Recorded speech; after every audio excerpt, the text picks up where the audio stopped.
welcome once again to The Blueprints. This is Canada's Conservative Podcast. I'm your host, Jamie Schmale, Member of Parliament for Haliburton, Kawartha Lakes, Brock, with new content for you every single Tuesday, 1:30 p.m. Eastern Time. A great show lined up for you.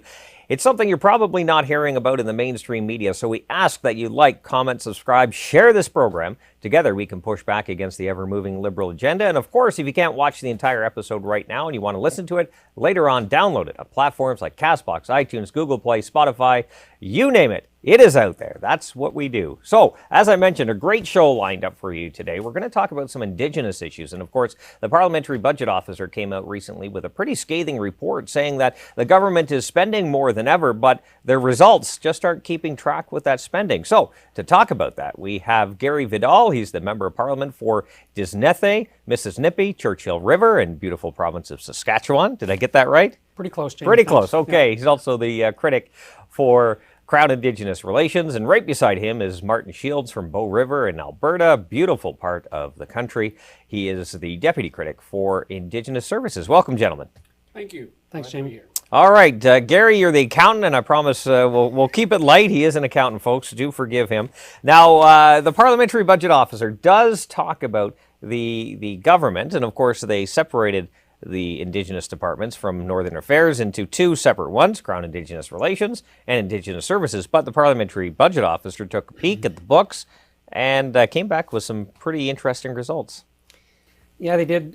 Jamie, we requested this report in a motion at the INAN committee because it seemed over the last 2.5 years, every time we asked one of the ministers a question about a challenge on Indigenous issues, the answer we always got, well, look how much money we spent.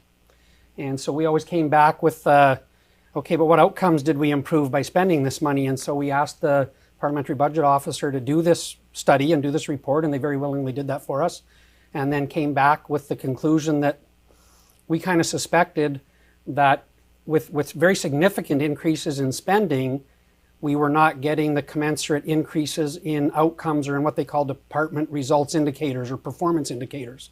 So I believe it was a pretty scathing report that we spend more and we get less. And that's not what we want to do for Indigenous people in our country. We want to actually improve the outcomes. So, Martin, have you seen an increased movement of the goalposts, so to speak? The departments start to fail on an issue, or the ministers start to fail on an issue, and they just push out the deadline. Say, we'll complete it a few more years down the road, and we'll get to it eventually. And the other part of that is, in this report, you will find that they make the statement that they made their budget. But what people don't understand is they've almost thrown in $4 billion more.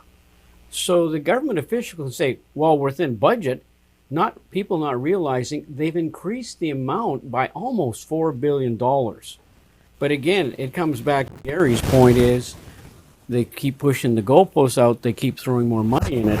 And what we're finding is, as we met with many witnesses in our studies, things haven't improved in many areas. So it's great for a minister to say, hey, we're within budget, but they threw in almost $4 billion more. And the Parliamentary Budget Officer, although he says they have stayed within budget in his report, and they can use that, but he also talks about the failures, the number of failures in categories for both departments. And what's interesting is this, it didn't matter pre-18, when they were one department, to two, where you might get the excuse, well, we're having two departments, so we have to spend a lot more money and resources to staff two departments versus one. He said they weren't any better before 2018 when they had one department. So, like you say, they use different phrases to cover up what is, you're saying, moving the goalposts, not getting the results they should be. So basically what it's doing is keeping the Ottawa's knows best approach when it comes to Indigenous communities. Very much so. If you look at some of the specific details in the charts and the graphs. It's okay. You can get into it. I know that makes you really happy. You can. You can. No, if you get into some of the specific details, like Martin alluded to, there's very significant increase in spending.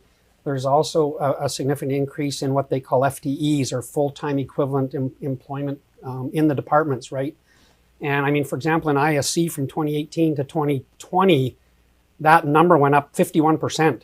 2,100 people. So that's more departmental officials, more bureaucrats within the department. Exactly. Now, to be fair, the number of employees or FTEs at Crown-Indigenous Relations went down, part of that. So some of that shifting between the departments in the post-2018 world But if you actually drill into the numbers, there's still over 800 more employees. And if you drill further into that, I think you will find in the departmental reports and the results and those details that a significant amount of those people are actually on what they call internal services. And so if you dig into the details in one of the charts where they have their nice graphs, the one item that is the greatest percentage or number above what they planned was on internal resources within ISC. And so you're right, Ottawa knows best. We build the bureaucracy in Ottawa. That doesn't necessarily translate into improving the outcomes or the services to people on the ground out in the communities. So if we're not getting better results on the ground, isn't it time for a different approach, a different view on things? I would suggest so, because as Gary said, the money has gone into more staffing HR here in the bureaucracy. And as we hear from many different witnesses, what they're looking for is the opportunity to use that money at the grassroots level where they know what they need to do. And I think that's the missing piece when you're talking about changing direction. Spending a lot of money here in Ottawa, hiring more people, as you say, and they talk about the HR in those reports and saying the outcomes haven't changed. So if the outcomes haven't changed, you've gone from 1 to 2, outcomes haven't changed, then you're not monitoring the right thing. Monitoring how many more people you've got and monitoring how much money you spent has nothing to do with the results at the end. And if you don't evaluate the results, then what's the point of what they're doing? That's a very good question. So what ideas do you have, Gary? Well, I just want to jump in on that quickly first, Jamie. The other thing, when you look at the details in the charts, one of the other items that I think jumps out is that even though the FTEs on internal services was higher than what was planned, greater than what was planned, the one line item that was significantly lower than what was planned was on a category called self-determination. And so what we've heard from this minister over the years, and I'm talking specifically Minister Miller because he was Indigenous Services and now Crown-Indigenous Relations, is that their ultimate goal is to not exist at the end of time, right? This is supposed to be a journey to self-determination where the department doesn't exist. Well, if you actually measure that against what we're talking about, where internal resources are going up, but the actual undercommitment relative to planning on self-determination, it doesn't paint the picture of putting the control into the hands of the people at the ground level, like Martin was talking about. I think that's an additional thought on that's significant and relevant. So, didn't Ronald Reagan say the closest thing to life on Earth was a government program? I think it was something like that. I probably misquoted him, but you're absolutely right in the sense of programs, because the funding is often program funding, which means that bureaucrats have to design the program. They'll send it out and people try to figure out how to apply for it. Then they apply for it. Bureaucrats have got to approve it, and then they got to send the money out. And by then the year's over and the program's starting, and the next cycle starts over again. So some are winners, some are losers. And it's a cyclical process with just program funding, because it's very cyclical in the sense of designing a program, applying for it, getting the money, and you got to start over again before it's done anything. And so, as you would say, to eliminate, if the goal is to remove this and move it to the grassroots level, they need to make the decisions about how that money goes, rather than applying or trying to figure out which program they've designed and how do I apply to get it and how do I use the money, and then it gets that problem. So devolving it down to the grassroots to making that decision, getting away from bureaucratic program funding. Yes. Can I jump again? Absolutely. Just to build on what Martin said, the other thing that emphasizes that point is what we saw in the most recent budget, right? Where we have some opportunities to actually advance self-determination, advance independence, economic reconciliation through many of the organizations that we've met with that have put some very good ideas forward. You know, the FMB and the Roadmap Project and the FNFA and some of the work they're doing. And these are all nonpartisan organizations that were chartered under the First Nations Fiscal Management Act back in 2006, I think, in a nonpartisan support at that time, and they've offered some really relevant solutions that would lead to independence, that would lead to self-determination, and not one of those things showed up in the last budget. And I think that's a telltale sign as well. So what does that look like? Where do you think that looks like? Where's the conversation go? The independence, the self-governing? You mentioned it, and it's critical. It's the economic reconciliation. We have sharp Indigenous people. They're business people. They know how to get things done, but they're very frustrated with what they have to deal with and the paperwork, the red tape. If we can empower them with economic reconciliation, this not only works for them, but it works for our economy in general, because they can be a powerhouse in our economy, but we hold them back with the way it's funded and the way we distribute the money paternalistically. If we empower them, economic reconciliation, that is the answer, in my opinion. So basically backing Ottawa off and starting to have more direct funding. There Probably not as cyclical as the programs. There's many Indigenous leaders out there that get this concept very well, and they want to be part of that solution. They want to be part of economic reconciliation. They want to be given the opportunity to participate in a prosperous economy. We heard a story this morning at the National Prayer Breakfast about a gentleman that went in and worked in his First Nation and turned it into a very successful First Nation based on capitalizing on the opportunity that was there for them. That story can be replicated across the country in so many places. We just have to actually provide them the opportunity and not hold them back to advance on those initiatives that they know very well, the initiatives they need to advance on to be successful.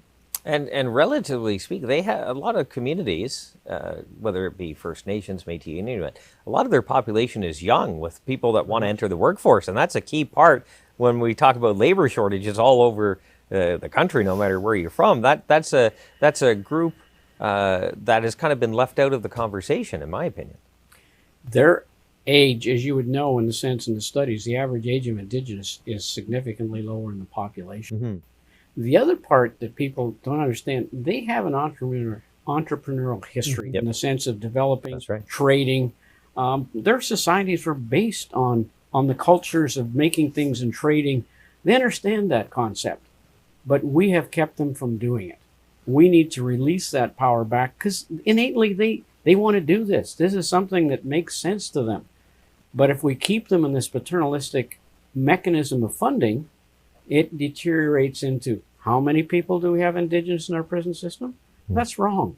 We need to unleash the economic spirit they have. They understand it. They just need the opportunities. And when you say we, it's been 150 years of successive governments that have created this model and just kept the same thing going with little tweaks here and there. Right. Exactly right. Thank you for saying that. I think a part of that journey as well, and I'll share a story from my own riding in northern Saskatchewan, is the economic reconciliation comes with the opportunity to make equity investments in good projects, whether it's natural resources, oil and gas, mining, forestry, their agriculture. There's so many opportunities that we're seeing for First Nations people or other Indigenous people across the country. In my own riding, I spent almost 2 years trying to find a mechanism for a local initiative to invest in a forest industry project. And that forest industry project is going to be very successful. And the partners on the project very much wanted to ensure that there was a more than 50% Indigenous ownership. And so they were working towards that.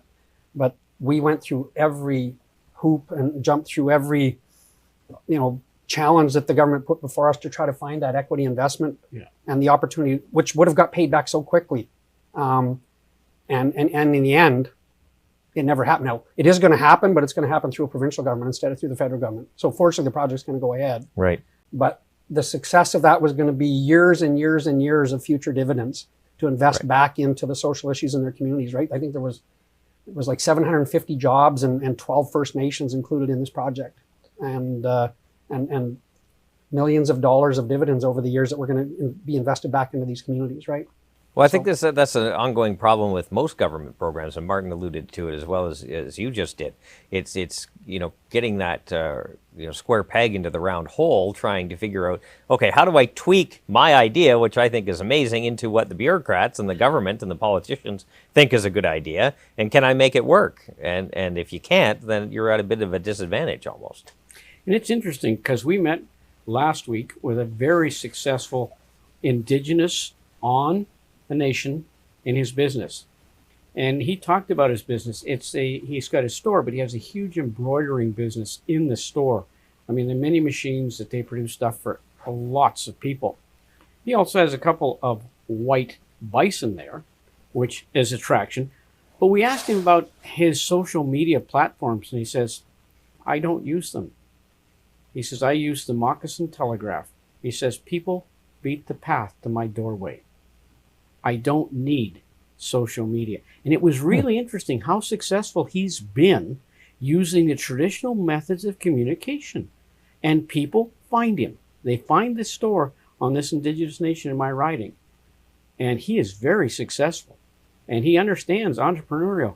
But it's interesting that he doesn't use social media. He uses Indigenous communication of what Moccasin Telegraph. And that's how he described it. And he says, people are beating the pathways to his door. Well, I always give the guests the last word. We are pretty much out of time. So if Gary, you want to kick it off, whatever you want, the floor is yours. You know, I would probably just add a little pitch for some of the stuff we had in our platform in the last election.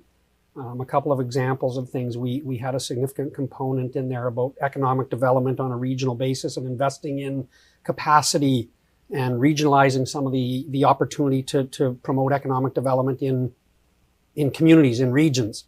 And then the second thing that was very significant in my mind was the Canadian Indigenous Opportunities Corp that we proposed, which was going to be a loan or a guaranteed loan kind of mechanism that would allow these entrepreneurs to make equity investments in successful businesses. And I think that is a huge part of what we have to do if we're going to be successful going forward and gain that independence, the economic reconciliation, and ultimately self-determination. And it almost reduces the barriers between the Indigenous and non-Indigenous communities, right? We meld some of that. Martin? No, I thank you for the opportunity. Gary, you understand it well.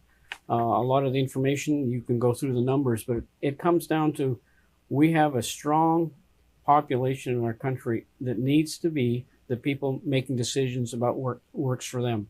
Not the bureaucracy, not the bureaucracy. We've got to change that. I couldn't agree more. Well, thank you, gentlemen, for that conversation. There are many more questions, but unfortunately, we only have so much time. We'll leave the fax machines issues to another day. There we will talk about fax machines, and that is something, believe it or not, is still being used to communicate with the government in some Indigenous communities. And I kid you not, they have not got around to email yet. So thank you very much for your time. 1:30 p.m. Eastern Time. Please like, comment, subscribe, share this program.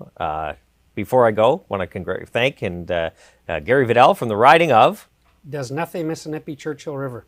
I think I was pretty You're close. pretty close. Yeah, you did. Critic good. for Crown-Indigenous Relations. Martin Shields from Bow River. He has a nice, easy one to pronounce. Also the Deputy Critic for Indigenous Services. We appreciate your time. And remember, if you didn't catch it all, download it. Platforms like CastBox, iTunes, Google Play, Spotify, you name it. It is out there. We will see you next week. Remember, low taxes, less government, more freedom. That's the blueprint.